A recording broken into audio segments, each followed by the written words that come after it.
These days, it sometimes feels like the whole world is upside down, but what if we told you that the upside down in Stranger Things is actually real? While that's clearly not true, other elements of the show are apparently based on real-life events. Grab yourself a Slurpee and settle in for a weird conspiracy story that will blow your curiosity door wide open. Hey guys, welcome back to Rewind Studios. Back when Stranger Things first flipped our worlds with its Netflix debut in 2016, show creators Matt and Ross Duffer explained to Rolling Stone we wanted the supernatural element to be grounded in science in some way. To achieve this, they threaded a real government project called MK Ultra into the storyline of Season 1, which formed the basis of Dr. Brenner's experiments on Eleven.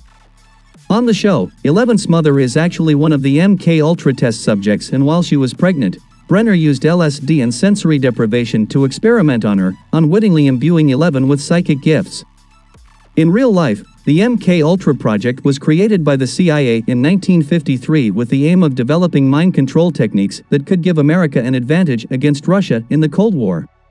Yes, really, some details were later revealed in declassified CIA documents. What started out as a volunteer-based program soon evolved into something far more sinister. Unwitting participants were subjected to physical and mental abuse via psychedelic drugs, sleep deprivation, and other experimental means. One particular experiment, Operation Midnight Climax, even surreptitiously tested the effects of LSD on men who visited brothels set up within agency safehouses in San Francisco. Stranger Things, indeed. The dangerous nature of this research eventually led to the project's shutdown in 1965, and although many of the relevant documents were later destroyed, enough information leaked out to later inspire the shady goings-on at Stranger Things' Hawkins National Laboratory. As if that wasn't crazy enough, the Duffer brothers also drew inspiration from a government conspiracy called the Montauk Project that's wilder than Steve's hair and Billy's mullet combined. While there's far less proof to suggest that this particular line of research was even real, the show's creators still took the stories surrounding it to heart. In fact, Stranger Things was even going to be called Montauk at one point, and in hindsight, it's easy to see how the show directly lifts a number of its crazier ideas from this project. Grab some egos and settle down, because this is where things get really weird. According to the conspiracy, a number of questionable experiments were conducted in the Montauk, New York area during the 1980s. Reports from a man named Alfred Bielek who was apparently involved suggest that these experiments accidentally opened a hole in hyperspace between Montauk in 1983 and the year 1943, which, he alleges, threatened to engulf part of the planet. Only by destroying all of the equipment could Bielek and his brother Duncan save the world. Some of his account picks up the story of the speculative sci-fi conspiracy movie The Philadelphia Experiment.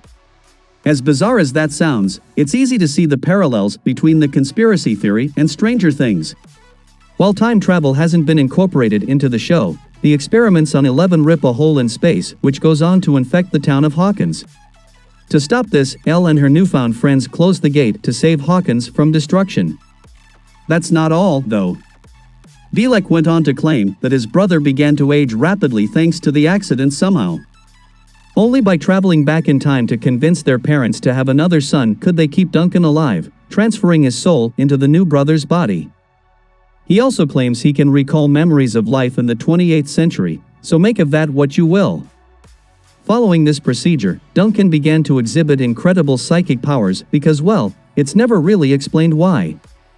However, Preston B. Nichols, who claims to have repressed memories of the Montauk Project, has since written a book called The Montauk Project: Experiments in Time, which discusses this phenomena in more detail. According to him, Duncan used a device known as the Montauk Chair to strengthen his abilities to the point where he could even materialize objects out of thin air. While Eleven isn't quite that strong on Stranger Things, she has a number of parallels with Nichols' account of Duncan and the Montauk Chair, including the ability to visit other planes of existence through sensory deprivation and even open interdimensional portals. And just like Eleven, Nichols' account claims Duncan supposedly brought a monster into our world, too. Referred to as the Beast by Nichols, the alien creature appeared after he and other colleagues decided we'd had enough of the whole experiment. At this moment, according to Nichols, Duncan let loose a monster from his subconscious, which could only be defeated once all of the equipment in Camp Hero was destroyed. Sound familiar?